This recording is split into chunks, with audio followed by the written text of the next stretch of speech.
The 150th Kentucky Derby airs here on WCNC Charlotte over the weekend. Here with us now from NBC Sports is Kenny Rice. Kenny, thanks for joining us. Just got to ask about that number, right? Given all the history, all the moments, the great horses, the owners, the jockeys, the trainers, the personalities, what does being there this weekend with this milestone mean to you? Well, it's special, Nick. It's special because of the milestone. I mean, you think 150 years, that's amazing. And the fact that this is the oldest continuously held sporting event, not just race, to go through world wars and COVID and everything else, and it's still going. And it's still the signature race. And I think the most famous race in all the world, horse race in all the world. So make it 150 years, it's special. And you can feel it around here. Even the old veterans, they know that, this is going to be something else. I was going to ask you about that because we always, we're tuning in for that post at 6:57, and you can just feel the tension in the air, even through the screen. But what is it like at the Kentucky Derby at Churchill Downs on a Thursday or Friday? Well, it started out long ago, not that long ago, about 5 or 6 years ago. It was comfortable and you could get around. But now they keep expanding. They actually start on Tuesday, and they'll bring in like 15,000 people on Tuesday. And then what used to be like Thursday would be maybe a 60,000 days. Now it's up to about 75. And I can remember not that long ago, about 10, 12 years ago, that the Kentucky Oaks was considered the local thing for all the Louisvillians. That's over 120,000 people. It's the second most watched live race of the year, only behind the Derby. So the marketing for the Churchill Downs and for the Derby's just been amazing, better than anything else in horse racing. Okay, then what is that moment that we see at 6:57 like? What are those minutes, those final minutes like?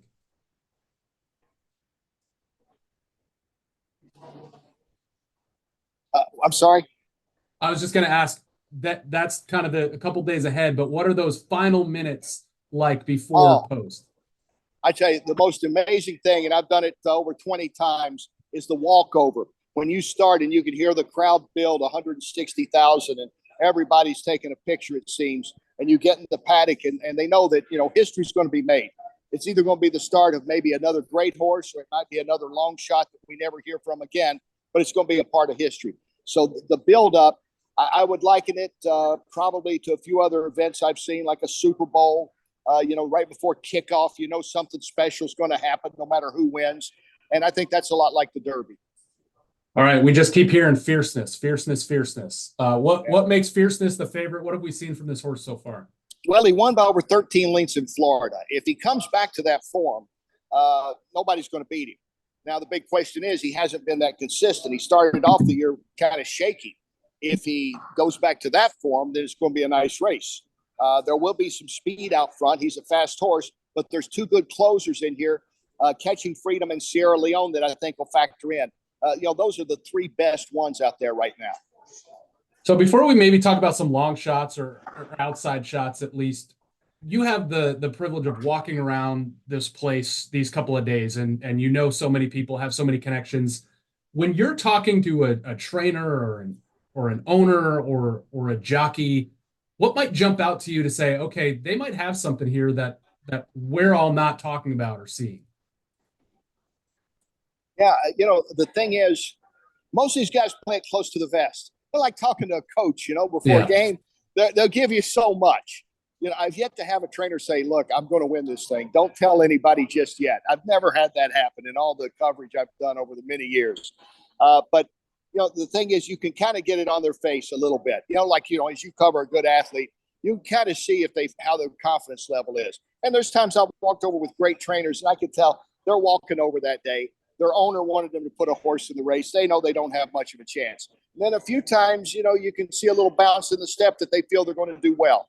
And that's the beauty of being up close to it all. And, hopefully convey a little bit of it through the screen. Have you maybe seen somebody or seen anything that may lead you into a long shot pick or possibility this week? Well, it's a little bit sentimental, but Wayne Lucas, who's 88 years old and has a 25-year-old trainer, a jockey rather, named Keith Asmussen, who's trying to beat his dad, Steve, who's a trainer. He's a pretty good horse, actually. And he'll probably be 15, 20 to 1. I don't think he can win it, but he would be the long shot pick, and he might get up and surprise some people, you know? All right. So 150 of these, like you said, over 20 of them for you. Is there just like, if you had to pick one moment over those Kentucky Derbies, if you had to pick one, what would it be?